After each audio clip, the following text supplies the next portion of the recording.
ऐसी दुनिया में कदम रखने वाले हैं जो हमारी रसोई के साधारण डिब्बों से शुरू होकर बड़ी बड़ी प्रयोगशालाओं के उन शक्तिशाली रसायनों तक जाती है जो किसी भी चीज का रूप बदल कर रख सकते हैं। जी हाँ, हम बात कर रहे हैं एसिड्स की। ये एसिड्स हमारे आसपास हर जगह मौजूद हैं, खाने पीने की चीजों से लेकर भारी उद्योगों तक। लेकिन क्या हमने कभी गहराई से सोचा है कि असल में ये होते क्या है? चलिए आज इस पूरे रहस्य से पर्दा उठाते हैं। शुरुआत एक बहुत ही बुनियादी लेकिन दिलचस्प सवाल से करते हैं। सोचिए जरा, नींबू का स्वाद एकदम खट्टा और सुखद होता है ना? लेकिन वहीं दूसरी तरफ लैब में रखे रसायन इतने खतरनाक होते हैं कि वे लोहे जैसी धातु तक को आसानी से गला सकते हैं। अब कमाल की बात यह है कि दोनों ही एसिड हैं, फिर भी हमारा अनुभव इन दोनों के साथ इतना अलग क्यों होता है? ये विरोधाभास हमें सोचने पर मजबूर कर देता है कि एसिड्स की दुनिया कितनी विविध और अनोखी है। इसी फर्क को आज हम बारीकी से समझने वाले हैं। तो आगे बढ़ने से पहले आज की चर्चा का एक फटाफट रोड मैप देख लेते हैं। हम जानेंगे कि एसिड्स क्या होते हैं, उनके परिवार को कैसे बांटा गया है, उनके मुख्य गुण क्या हैं और वे रासायनिक प्रतिक्रियाएं कैसे करते हैं। साथ ही एक बहुत ही खास अपवाद पर नजर डालेंगे और आखिर में एक क्विक रिवीजन भी करेंगे। तो चलिए बिना किसी देरी के शुरू करते हैं। हमारा पहला पड़ाव है ये समझना कि आखिर एसिड्स हैं क्या। किसी भी पदार्थ में ऐसा क्या खास होना चाहिए कि उसे एसिड का नाम दे दिया जाए? आइए उस सूक्ष्म रहस्य को खोलते हैं। तो देखिए, सबसे अहम बात या कह लें कि एसिड होने की जो पक्की निशानी है वो ये है कि ये ऐसे पदार्थ होते हैं जो पानी में घुलते ही हाइड्रोजन आयन यानी H+ पैदा करते हैं। बस यही वो सबसे बड़ी और मुख्य विशेषता है जो किसी भी एसिड को परिभाषित करती है। चाहे वो हाइड्रोक्लोरिक एसिड हो, सल्फ्यूरिक एसिड हो, नाइट्रिक एसिड हो या घर का साधारण एसिटिक एसिड, जब भी ये पानी के संपर्क में आएंगे तो H+ आयन ही छोड़ेंगे। असल में ये सारा का सारा खेल ही इन्हीं आयनों का है। अब जब बेसिक्स क्लियर हो गए हैं तो इस बड़े और विविध परिवार को अलग अलग श्रेणियों में बांटकर समझते हैं। सबसे पहले इन्हें स्रोत यानी सोर्स के आधार पर बांटते हैं। एक तरफ है हमारे कार्बनिक एसिड या ऑर्गेनिक एसिड्स जो एकदम प्राकृतिक रूप से पौधों और जानवरों में मिलते हैं। नींबू में सिट्रिक एसिड, सिरके में एसिटिक एसिड और दही में लैक्टिक एसिड इसके बहुत बढ़िया उदाहरण हैं। दूसरी तरफ आते हैं खनिज एसिड या मिनरल एसिड्स। इन्हें प्रयोगशालाओं या बड़ी फैक्ट्रियों में तैयार किया जाता है, जैसे कि हाइड्रोक्लोरिक या सल्फ्यूरिक एसिड। लेकिन यहाँ एक बहुत ही हैरान करने वाला तथ्य भी है। हमारे खुद के पेट में भी खाना पचाने के लिए एक बेहद शक्तिशाली खनिज एसिड हाइड्रोक्लोरिक एसिड बनता है ना अद्भुत? यही वो साफ अंतर है जिसकी वजह से हम कार्बनिक एसिड्स तो मजे से खा लेते हैं, लेकिन खनिज एसिड से हमें बहुत दूर रहना पड़ता है। अब जरा इनकी ताकत की बात कर लेते हैं। कोई एसिड कितना मजबूत है ये सिर्फ एक बात से तय होता है कि वो पानी में कितनी अच्छी तरह आयनित होता है। आयनित होने का मतलब है कि पानी में घुलकर वो कितने टुकड़ों में टूटता है। इसे किसी पहेली के छोटे छोटे टुकड़ों की तरह समझे। मजबूत एसिड्स जैसे हाइड्रोक्लोरिक या नाइट्रिक एसिड पानी में जाते ही पूरी तरह से टूट जाते हैं और भारी मात्रा में H+ आयन छोड़ते हैं। इसके उलट एसिटिक एसिड जैसे कमजोर एसिड्स पानी में केवल आंशिक रूप से यानी बहुत कम टूटते हैं। और यही सटीक कारण है कि कुछ एसिड हमारे लिए सुरक्षित होते हैं और कुछ बेहद खतरनाक। इसी आयन वाली बात को थोड़ा और आगे ले जाएं तो क्षारीयता या बेसिसिटी के आधार पर भी इन्हें बांटा जाता है।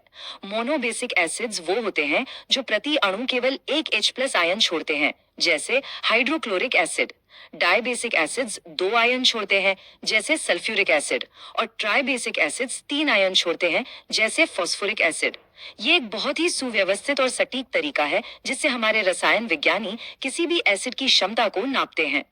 चलिए अब आगे बढ़ते हैं और देखते हैं कि असली दुनिया में भौतिक और रासायनिक तौर पर हम किसी एसिड को कैसे पहचान सकते हैं। एसिड्स के कुछ ऐसे गुण होते हैं जिन्हें बहुत आसानी से पहचाना जा सकता है। जैसे प्राकृतिक रूप से पाए जाने वाले एसिड्स का स्वाद हमेशा खट्टा होता है, बिल्कुल नींबू की तरह। लेकिन ध्यान दीजिए, यहाँ एक बहुत ही गंभीर चेतावनी है। प्रयोगशाला में रसायनों को भूलकर भी कभी नहीं चखना चाहिए, बिल्कुल नहीं। इसके अलावा एक और कमाल की बात यह है कि एसिड्स पानी में बिजली का शानदार संचालन करते हैं। ऐसा क्यों? क्योंकि जैसा कि हमने पहले देखा, पानी में घुलते ही वे H+ आयनों में टूट जाते हैं और ये स्वतंत्र रूप से घूमने वाले आयन विद्युत धारा को बहने का एक बेहतरीन रास्ता दे देते हैं। और अब बात करते हैं एसिड्स के सबसे यूनिवर्सल नियम की। किसी भी पदार्थ के एसिड होने का सीधा और साफ मतलब है कि उसका पीएच मान हमेशा 7 से कम होगा। पीएच स्केल पर संख्या जितनी छोटी होगी, एसिड उतना ही अधिक खतरनाक और ताकतवर होगा। और इसे हल्के में मत लीजिए, क्योंकि 1 कप पीएच मान वाले एसिड की ताकत 6 पीएच मान वाले एसिड से 10 या 100 गुना नहीं, बल्कि लाखों गुना अधिक शक्तिशाली और संक्षारक होती है। पता है, एसिड्स एक रासायनिक ट्रिगर की तरह भी काम करते हैं। जब वे कुछ खास सूचकों या इंडिकेटर्स के संपर्क में आते हैं, तो एक बहुत ही प्रिडिक्टेबल तरीके से उनका रंग बदल देते हैं। उदाहरण के लिए, एसिड हमेशा नीले लिटमस पेपर को तुरंत लाल कर देता है। वहीं फिनोल्फथलीन नाम का इंडिकेटर एसिड में पूरी तरह से कलरलेस यानी रंगहीन रहता है, जबकि मिथाइल ऑरेंज एसिड के संपर्क में आते ही लाल रंग में बदल जाता है। प्रयोगशालाओं में बिना किसी खतरे के एसिड की मौजूदगी पक्की करने का एक अचूक तरीका है। लेकिन हमें ये कभी नहीं भूलना चाहिए कि मजबूत खनिज एसिड्स सच में बहुत ही खतरनाक हो सकते हैं। उनकी प्रकृति अत्यधिक संक्षारक या कोरोसिव होती है। इसका सीधा मतलब है कि वे जैविक ऊतकों जैसे कि हमारी त्वचा, सूती कपड़ों और यहाँ तक कि कठोर धातुओं को भी बड़ी तेजी से नष्ट कर सकते हैं। यही वजह है कि फैक्ट्रियों में या शक्तिशाली सफाई उत्पादों का इस्तेमाल करते वक्त बेहद सावधानी और सही सुरक्षा उपकरणों की जरूरत होती है। ये बिल्कुल भी ऐसी चीज नहीं है जिसके साथ थोड़ी सी भी लापरवाही बरती जाए। अब आते हैं सबसे दिलचस्प हिस्से पर, रासायनिक प्रतिक्रियाएं। जब ये शक्तिशाली एसिड्स अन्य पदार्थों से टकराते हैं, तो मैदान में क्या-क्या होता है? आइए इन चरम क्रियाओं को देखते हैं। सबसे पहली और आम प्रतिक्रिया होती है धातुओं के साथ। जब भी कोई एसिड किसी धातु से टकराता है, तो वे एक दूसरे के साथ मिलकर नमक बनाते हैं और साथ में हाइड्रोजन गैस को आजाद करते हैं। उदाहरण के लिए, जब जिंक को हाइड्रोक्लोरिक एसिड में डाला जाता है, तो जिंक क्लोराइड बनता है और हाइड्रोजन गैस के बुलबुले बड़ी तेजी से बाहर निकलते हैं। बिल्कुल यही प्रतिक्रिया लोहे और मैग्नीशियम जैसी अन्य धातुओं के साथ भी देखी जाती है। और अगर हमें कभी ये जांचना हो कि जो गैस निकल रही है वो वाकई में हाइड्रोजन ही है, तो विज्ञान में इसका एक बहुत ही मजेदार और मशहूर परीक्षण है। अगर आप एक जलती हुई माचिस की तीली को उस गैस के पास ले जाएंगे, तो वो गैस एक बहुत ही तेज और स्पष्ट पॉप की आवाज के साथ जल उठेगी, एकदम पटाखे की तरह। ये पॉप की आवाज ही हाइड्रोजन गैस की मौजूदगी का सबसे पुख्ता सबूत है। धातु कार्बोनेट और बाई कार्बोनेट के साथ एसिड की प्रतिक्रिया भी बड़ी व्यवस्थित और स्टेप बाय स्टेप होती है।